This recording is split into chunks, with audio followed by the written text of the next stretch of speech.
তোমার জন্য বালতি পুরাই দিলাম। আজকে 2 মাস হলো শান কর, আজকে করতেই হবে তোমাকে শান। হে প্রভু ঠান্ডা পানি, এত ঠান্ডা পানি দিয়ে কিভাবে স্নান করবে চম্পা?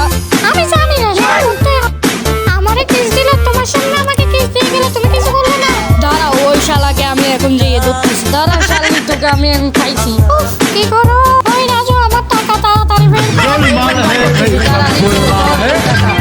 চম্পা ওইদিকে তাকা তো, তাড়াতাড়ি চম্পা পানিতে ওষুধ মিক্স করে हे দিই। प्रभु ওই যে রাজু, ওদিক দিয়ে তো কিছু নেই। जगन्नाथ চম্পা তাড়াতাড়ি খেয়ে নেবো, ये क्या हुआ খেয়ে ফেলবো। রাজু ধরে দেখতে তো অনেক ভালো লাগতেছে, দেখি খেয়ে দেখি কেমন লাগে। ওয়াও, অনেক স্বাদ একটা। আমার জন্য আরো আনতে বলবি তোর মামাকে। ওয়াও,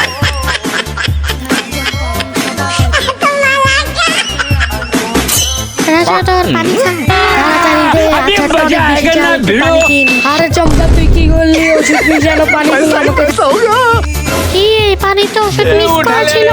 আমি থাকিস খাই নাই, না হলে তো তুই আমাকে রেখে পালিয়ে যেতি।